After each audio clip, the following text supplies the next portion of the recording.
Do livro Bereshit Shalom, a Saga da Verdade. Por trás da cena, o cerco cósmico. O que Danvor viu foram os olhos cinzas de Elian. O que ele sentiu, sem poder nomear, foi o peso de 2000 anos de graça concentrada, perfurando a couraça de sua alma. Elian não estava ali sozinho.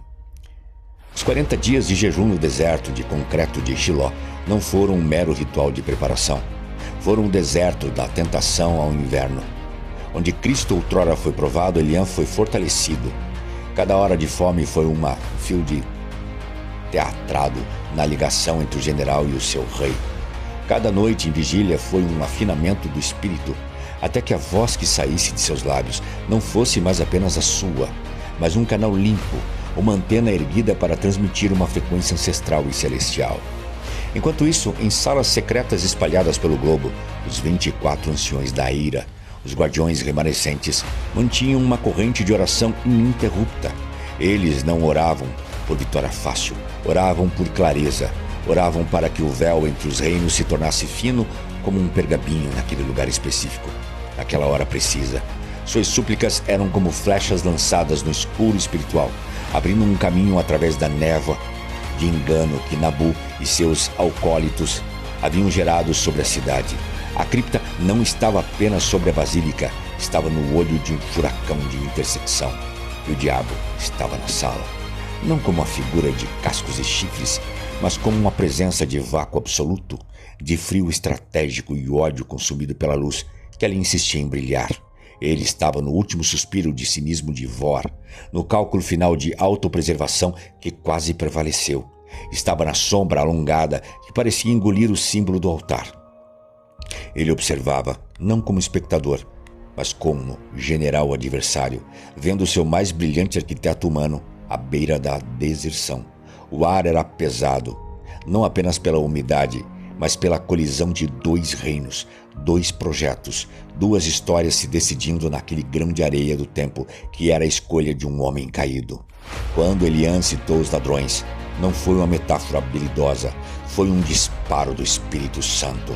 Foi a cruz sendo replantada ali naquele instante, no coração da cidade que o rejeitara.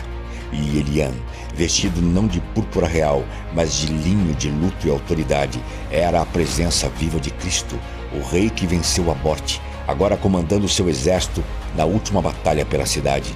Ele não oferecia um acordo, oferecia a mesma graça, oferecida ao ladrão arrependido, uma porta no último segundo, uma escada no abismo. A salvação de Danvor não começou na cripta, começou décadas antes, nas canções simples da Igreja Batista da Colina, nas orações trêmulas e cheias de fé de um pai comum, que, mesmo em seu declínio físico e mental, ainda sussurrava o nome Daniel diante de Deus. Essas orações não se perderam, elas se acumularam como pérolas diante do trono, e na hora mais escura foram liberadas como um assalto espiritual ao coração endurecido do filho. Era o amor de um pai redimido e usado pelo Espírito, quebrando o feitiço do pai perverso Andrew Colinas. E Andrew Colinas, naquele exato momento, sentiu, em seu palco de mármore, diante de uma juventude hipnotizada por uma teologia de prosperidade e poder, as palavras morreram em sua garganta.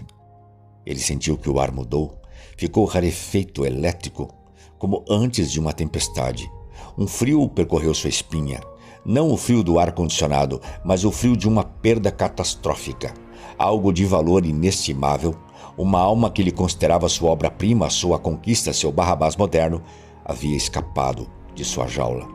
Ele olhou para a multidão e por um segundo viu não adoradores, mas espectadores vazios. Seu império tremeu nas fundações espirituais. Alguém havia aberto uma porta nos porões do seu reino, e um vento cruzado, vindo direto do Gólgota, soprou através do salão. E então veio a frase, a sentença, o decreto real que ecoou nos 3 níveis da realidade: o físico da cripta, o espiritual da batalha e o histórico da cidade. Então levante-se, Daniel. Sua missão agora é a mais importante.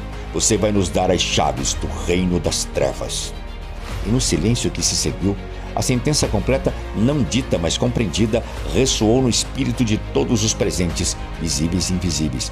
E sobre esta pedra eu edificarei a minha igreja, e as portas do inferno não prevalecerão contra ela. Danvor, ao se levantar, não era mais o Arquítomo, era Dimas. E Dimas, ao receber a promessa, tornou-se a primeira brecha. As chaves que ele entregaria não abririam apenas cofres e arquivos. Elas abririam os portões do inferno. Não para deixar o mal sair, mas para que a luz invadisse, expusesse e desmantelasse um a um os cárceres de Nabu, construídos dentro das almas e das estruturas de Shiloh. A redenção foi creditada a Cristo. A estratégia foi executada pelo general. A guerra continuaria, mas naquela noite, na cripta úmida, o ladrão foi lembrado e o inferno recuou um passo.